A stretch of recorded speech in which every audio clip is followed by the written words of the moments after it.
Rebellious Studio presents the Mind Body Podcast with your host, Maria Angelova. Hello to the Mind Body Podcast with me, your host, Maria, your rebellious podcast about a strong body, calm mind, healing, and fully living. It is my pleasure today to welcome my friend and colleague, Alaina. Hello, Alaina. How are you doing? Wonderful, Maria. So delighted to be here with you. I am so excited that you're here and about the conversation we're going to have. So, Alaina, tell people, we have that cool way of starting this is tell us 3 words that describe you and give us a little bit of a story behind each word. Okay. The first word always has to be intuitive.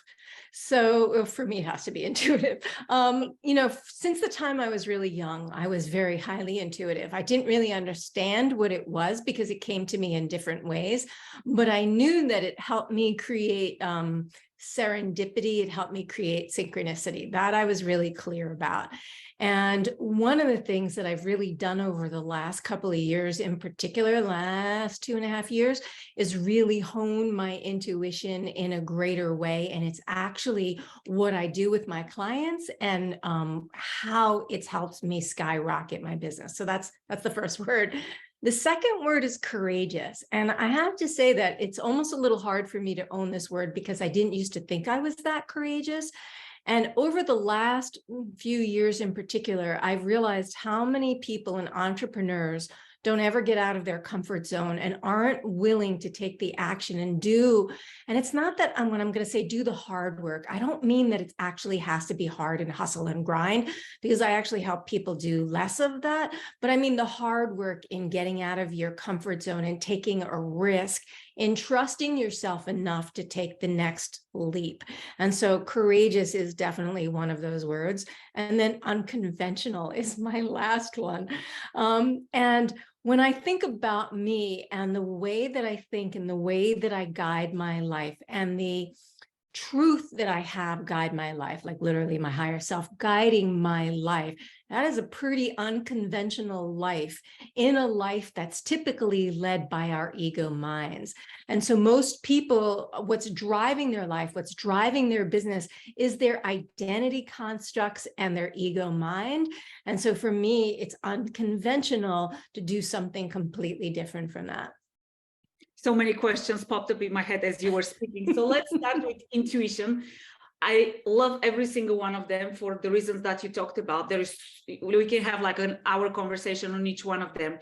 Let's start with intuition, because I believe that my journey started with me listening to my intuition and following on the journey that was not a traditional one. So talk about intuition and the power of intuition. Most people who are like intuition, some people are more related to their intuition. Many of us are not conditioned to listen to our intuition, right? Voice is speaking, that voice is speaking, but the ego is like, we're not going to do that. The fear saying we're not going to do that, right? Yeah. So especially, it doesn't apply only to entrepreneurs, but in life, in professional life, personal life, what is the role of intuition and why we should listen to our intuition? I love that question. I love talking about intuition. Okay, so what really our intuition is nudges from, you want to call it your inner being, your true self, your higher self, your essence, whatever it is. It's this infinite part of us, this infinite all-knowing part of us that can tap into infinite intelligence, universal intelligence. So it has access to an understanding of life, like an experiential understanding of life in a way we don't in this third density human beingness, right? In this 3D world. And so when we get those whispers that come through, for some people it may be louder than whispers, but whether it be that still small voice you hear inside, whether it be like, for me, it used to almost come as a questioning. I'd be about to do something and I'd hear a question like, are you sure you want to do that? And then I learned to listen to that and to drop into it, and it never steers us wrong. That is the key. It never steers us wrong. So it's like, I know every one of your listeners has had some form of 3 a.m. genius moment or gotten a download in the shower or on a walk or some other way. And you know that when you follow it, magic happens. And when you don't, it is a crap show, right? And so being able to tune into your intuition on demand and cultivate it like a muscle, like you go to the gym, you have to build muscle. Well, this is an innate part of us, and we get to cultivate it like a muscle as well. And the more we do, the more we get the direct GPS to exactly what we want to create in life with ease and grace. And so for me, that is like, okay, if I could do my life with ease and grace and stay in flow, anything, whether it be relationships, like, for example, I teach my clients how to use their intuition in their business and it guides their business, but it also helps them with their relationship with their kids. What does my child need in this moment? What do they need to hear from me? What does my partner need to hear from me? What's meant to happen here? What does my body want right now, right? All of those are ways in which our intuition serve us if we allow it to. And in your experience, we're going to tie it up to the second word you use, courage. In your experience, what prevents most people from falling onto their intuition? Oh, yes. It's typically the limiting beliefs and self-sabotaging patterns in their subconscious mind. So, from the time we were young, I was talking about this identity construct, right? So from the time we were young till about 7 years old, we are basically just a subconscious mind. Everything that's filtering through to us, that's on repeat and also involved with emotion, we're taking in as true. And so we're making all of these stories up about ourselves that aren't true. We're not worthy. We're not lovable. Life is hard. It's hard to make money. Oh, money ruins relationships, or money's hard to keep, or whatever. It's nothing of value comes easy. I mean, I could go on and on about the limiting beliefs, right? I've got to get it right. I have to be perfect. And so what ends up happening is we get this intuitive guidance. And I'm going to use a visual, which I don't know if you do without visual as well. Okay. So let's say that our subconscious minds want us to keep looping over and over and over again, because whether the pattern sucks or not, as long as it keeps in the pattern, it knows we're going to survive. And the number one reason that, or the number one thing that your subconscious mind is focused on is keeping you alive. Right? So it's like, okay, if I keep doing this, not dead. If I keep doing this, not dead. So keep doing that because not dead, right? But what happens is you get the intuitive guidance, and the intuitive guidance asks you to step out of your comfort zone, out of this pattern into something completely different. Now, to your ego mind, this is uncertainty. Uncertainty means death. So it wants to pull you right back in. So you start to step out. And I'll give you an example in business. Maybe you have you've doubled your income in a particular month. And all of a sudden your ego mind goes, not safe, not safe, not safe, causes some form of self-sabotage. Now, the self-sabotage might look like you earn significantly less the next month. The self-sabotage might look like your car breaks down and all of a sudden you have to invest significant amounts of money in fixing it, or your dishwasher breaks down or something. So you get a tax bill, whatever it is, but that will take but that will take you back out, right? And so the courageousness is understanding the self-sabotaging patterns and going, I am not going to allow that to take me out, clearing the blocks and the beliefs that are causing it in the first place, so you can hang out outside of your comfort zone, which is where everything you want happens. That's where life is, right? That's where life is. Yeah, that's where growth and expansion is. Mm-hmm. Yeah. We think it's like right here, what you were doing, we think it's here, but growth and fun and adventure is out here, and life just keeps wanting us to go in here, right? Yep. So yeah, I completely agree. And it's funny, we talked about the conscious and the subconscious mind during Mindset just 2 nights ago. And it's amazing how unaware people are of even the concept of limiting beliefs, right? Because it's something that it's never brought up to our attention. We grow up the way we grow up with the patterns that we grow up, and we just go on auto repeat, spinning and spinning and spinning. Yes. Then we wonder, why does the same thing keep happening to me? It's like the universe, God, somebody's asking you, hey, there is a lesson for you. You're not learning something, you're not paying attention to something. Yeah. All right. So when you step out of the comfort zone, to me, that's when you become rebellious. Tell me, in your definition, what does rebellious mean? You called it unconventional, right? Is that what you said? Was that And yeah, unconventional. That really is what my definition is. It's unconventional. It's like deciding that, okay, not only did you create limiting beliefs up until you were 7 years old, but you were passed a whole bunch by your ancestry, right? So there's a whole bunch of patterns and stuff in your DNA, actually, which is one of the things that I help my clients remove. But also there's massive societal limiting beliefs. So it's society as a whole. So for example, most people are raised for safety. They understand that if you go get this job and if you do this for the rest of your life, then you'll be able to create some form of financial safety in your life, right? And so it's the exact opposite of what entrepreneurism requires, which is calculated risk, right? Of being able to step out of the safety patterns into being risky, but not in a way that's like, I'm going to kill myself risky, but again, out of those patterns, out of the comfort zone. And when you're willing to buck what society says as a whole is truth that isn't true in the first place, but it can feel very confronting to step out on a path that's like a new frontier, is like pioneering in a way. To me, that's rebellious. And in what ways are you rebellious, Alaina? I like how you asked that, Maria. Well, I am. I mean, you know, it's a very interesting thing. I am a pretty bold truth teller.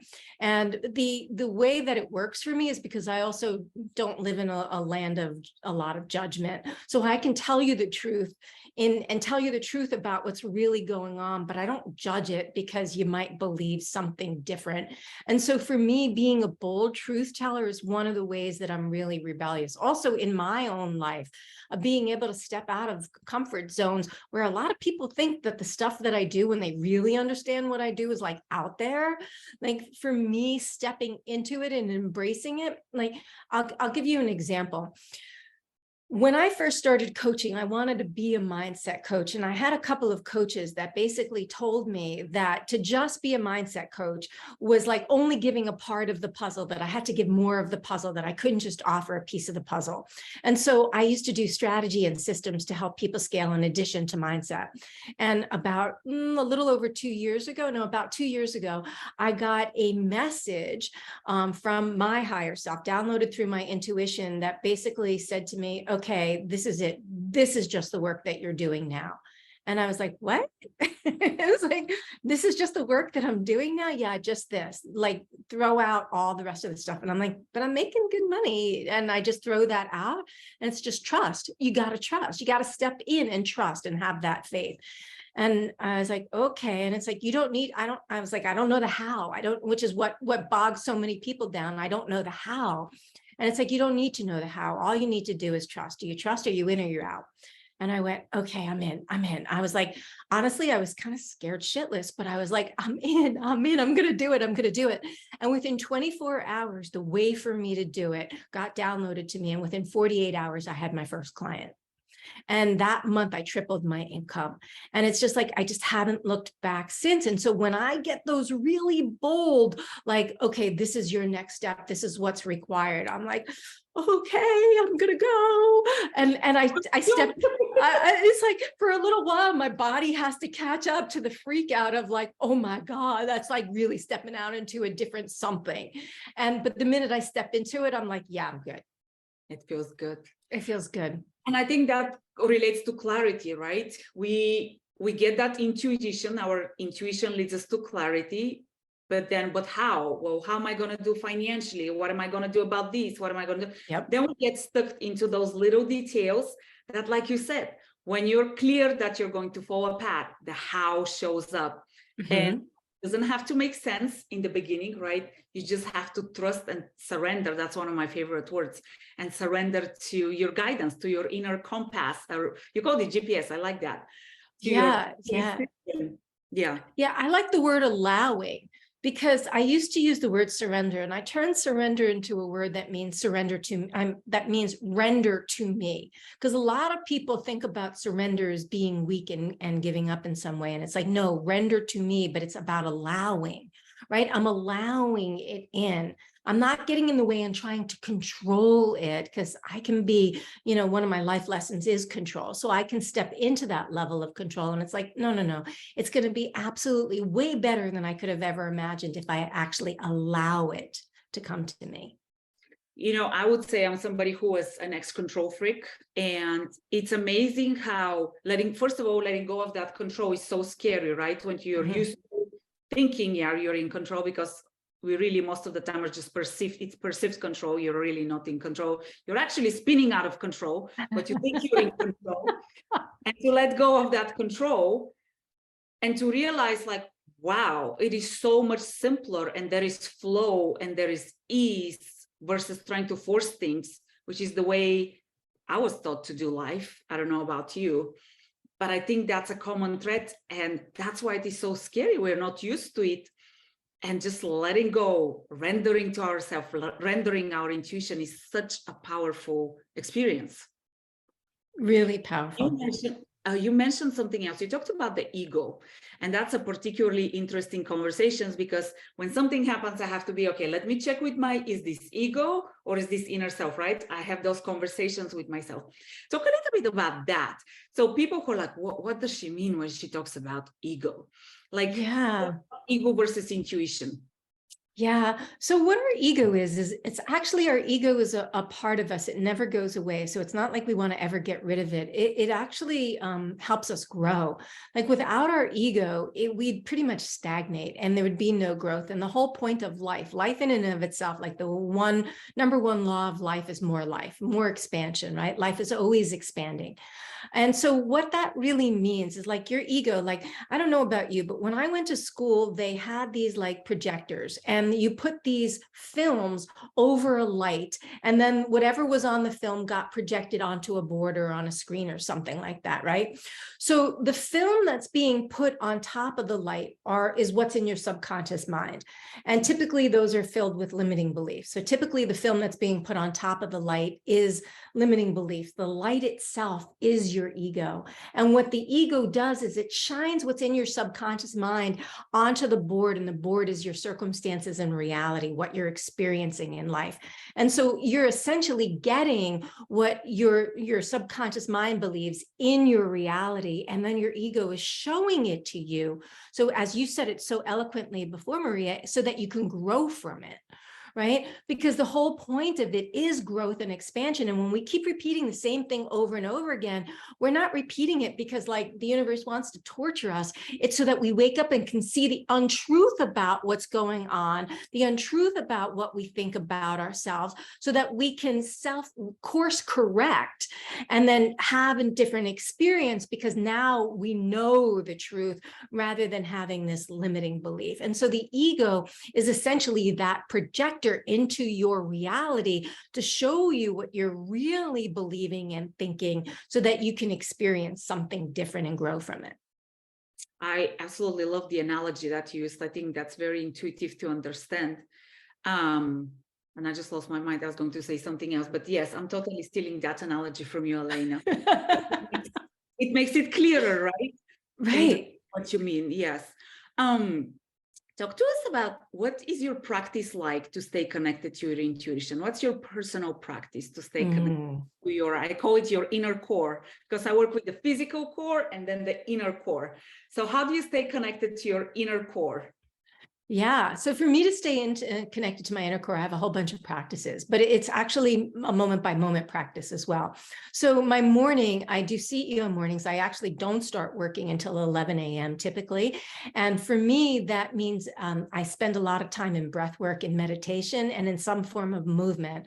So I work out a couple of times a week. I do a lot of yoga. I go for long, brisk walks.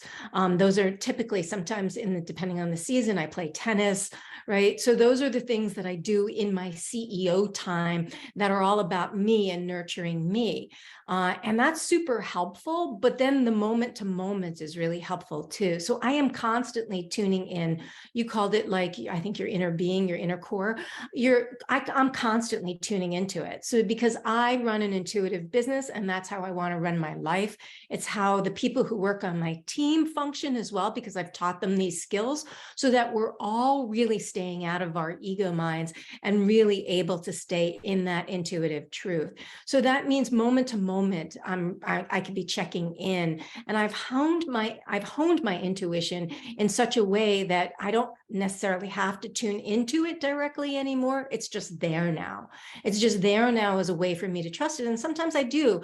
Oh, this isn't quite going well. Well, what do I need to do about this? Why is this happening? What do I need to learn from this? What do I need to clear? How do I move through this? Whatever questions that I ask. So I get the guidance of like, this is what the issue is. Now, I also tune into the energy of my business, because everything is made up of energy. Like we are 0.00001% matter, and the rest of us is energy, and everything is energy. This mic that I'm talking to you through, this laptop, whatever, all energy, and energy carries information. All energy carries information, and it's intelligent information. So you can actually communicate with any energy, and your business is an energy. So you can communicate with the energy of your business to understand what are the right strategies, who are the right team members, how do I find those team members, are they compatible with me, is it in my highest good to hire this person, so that it takes the, you stop second guessing yourself. Like you never have to second guess yourself after that, because oh, this is in my highest good, I'm just going to go for it. You don't even have to question it anymore. So those are the kinds of practices that I keep myself in throughout the day, so that I can, and also focusing on love and expanding love out. I do that a lot with unconditional love, clearing my ego all the time. So I do those practices. I do it for my clients all throughout the day. Yeah. I do a lot with the body, and I tell my people, tune into how your body feels, and feel, for example, when something feels out of alignment or out of integrity with you, what are you experiencing in your body? And sometimes I'll tell them, do you feel the tension? And it's interesting, Alaina, because in the beginning, they're like, no. And then I vividly remember one of my clients, she called me, and I was like, why is she calling me in the middle of the day? She goes, oh my gosh, she's like, you won't believe what just happened. I just got frustrated about something, and I could feel my neck like tightening up. She's like, now I know what you're talking about, right? And I'm like, how does your body feel? Does this feel right to you? That gut feeling? Like, Right. Like, there's something that just doesn't vibe right? But what do we do most of the time? Oh, well, ignore it, right? Versus, no. That's your body giving a red flag of like, this energy is not in alignment with your energy. So check in with yourself. And then to what you started with, Alaina, trust it, right? Right. Trust it. Trust it. And that is the biggest thing that people really have to learn to do. But once my clients do, I am telling you, Maria, it's like they go from working 12, 14-hour days to 6-hour days, right? Their relationships with their kids and their significant others get better. It's like all of a sudden, the highest level clients that they've desired to work with for a long time attract themselves right to them, where they're not having to do so much outbound to receive, to allow those clients in. And it's like miraculous how much ease and grace and flow. That's the key, is getting out of the hustle and into the flow when you start trusting it, when you start using it as a GPS in your life. What do you tell to somebody who is like, it's really scary? What's the one advice you would give people?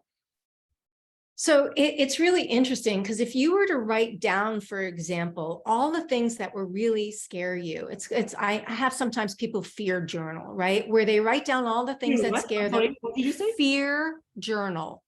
Fear. Fear journal. Okay, journal. Okay, journal around fear, right? Fear. And if they write down the things that they are most fearful of happening, and then they take it to the worst case scenario, and then they look at how would they deal with that worst case scenario, and then they look at, but if they went for it and it worked out, what's possible to actually happen instead, and what's the cost of that not happening?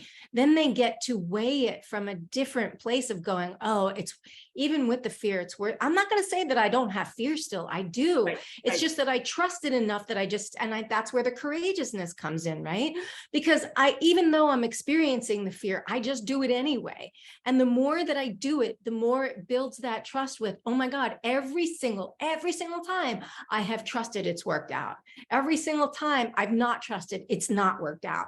Now that's when you weigh that, that's pretty clear. And I'm sure that those people who are asking those questions would experience the same thing. Yeah. I was talking to my daughter about her facing something she was not comfortable with. And I said, that's just fear. I said, recognize it, put it next to you. And I was like, still do it. She goes, Mom, you don't understand. You're not scared. And I said, oh, yes, I am. I just do it anyways. I'm glad I look like I'm not scared, but I have plenty of moments where I'm like, oh, hold on tight, let's go. Right, right. Yes, But it's totally. the practice that almost becomes, I don't know, tell me if you agree, like almost becomes addictive. You're like seeking it when it's not there. You're like, it's kind of boring. Like, what are we going to do outside of that comfort zone? Like, what is the fun in the adrenaline rush, right? I don't actually experience that. Oh, I do. And it's like, Yeah. I want it, you know, it feels fun. And you feel like you're growing, but I also feel like it makes me feel like I'm living. Like what I'm just like that, I'm like, all right, it's too like, let's do something exciting. Let's push myself out there. The difference is that I never feel like I'm like that. If I feel like that, it means I've plateaued, and it means I'm not stepping out of my comfort zone in some way. And that's when I do like a lot of massive tune-ins to understand what's really going on. Because honestly, my life is pretty much a steady like increase like that. And so it always feels like it challenges me. Like I'm always on the edge of something new. So it's not like I sit and stand in my laurels and then go, okay, I've accomplished that. I'm good for now. It's like, I actually had somebody do an Akashic Records reading, and they're like, you have a tendency to just keep going for it and going for it. Don't you want to like get stable for a minute and get your, sea legs before you go to the next level? And I'm like, I don't actually really know how to do that. No, I just keep going like that. Because I think when you know what it is to grow like that, this no longer feels good. It doesn't feel good. No, it feels stagnating. It just feels it's not like, oh, my life is boring. It's like, ooh, the energy's stagnant. It's like, it's like a body of water. Like if you have a puddle and it's been sitting for a while, and it's like now it's growing mosquitoes and all kinds of algae in it, and it's like stagnating. It's not moving. The water's not moving. It's like, that's how it feels to me.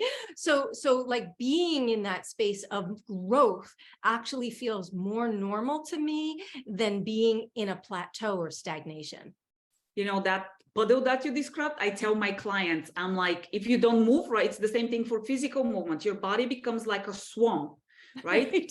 Your circulation is not moving, the blood is not moving, the lymphatics are not moving. I'm like, do you want a swamp inside you? Like envision the swamp. And it's the same thing with growth, right? If you're not growing, you're in that stagnant energy. Yeah. And I was having a conversation with my husband, and he said, aren't you like comfortable? Don't you want to be where you are? And I was like, not really. Like No. that just doesn't sound attractive at all. The other purpose, the other thing is, tell me if you agree, Alaina, I think some of it is also, there is such a purpose ahead of you that you're serving people in such a way, and you see how people's life changes. It really pulls you forward. Like, let's go. It's not time to stop. Yeah. I'm going to try to remember it. Michael Bernard Beckwith has a quote that pain pushes until the vision pulls.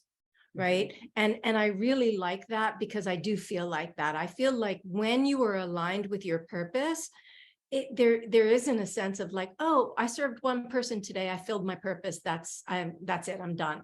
It's like, no, there's so many more people to help. There's so many more ways to get this work out there. I have a much bigger mission than that. So I do feel like, me staying aligned with my purpose does really drive that growth tremendously. Love it. I can talk to you for hours. But in light of time, let's tell our listeners, those of them who would like to follow you and keep up, or maybe reach out to you, how can they get in touch with you? The best way, I'm going to offer your listeners a gift, because I am super passionate about helping people collapse time working. Having been a lawyer and worked 60 to 80-hour weeks for so many years and burnt myself out physically, and also have done that as an entrepreneur as well, I became passionate about mastering time. And so I love to help my clients collapse time by working 20 to 30 hours a week less. And so I created this mini course that literally are the exact strategies I use to help people who pay me upwards of $50,000 to work with me, to be able to do, but it's a condensed version of that. And I would love to offer your audience that. And it's 5 ways to shave 20 to 30 hours off of your work week while making more money. And they could grab that at alainaschwartz.com/time. alainaschwartz.com/time. And that honestly is the best way to get into my world, because you could follow me or connect with me on social media, but I have a social media manager, so you won't get me, you'll be talking to somebody else. So if somebody opts into this freebie and then they reply to the email, they'll actually get me. So that's, if people want to connect with me, that is really the best way to connect with me. Sounds like a plan. A tremendous offer, you guys. alainaschwartz.com/time. Oh, simple enough. /time. Alaina, I am so appreciative for your time today. Thank you for the awesome conversation. Thank you, guys. And a pleasure.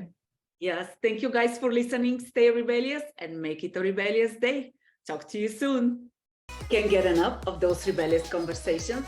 Do make sure you subscribe, like, and share with your friends.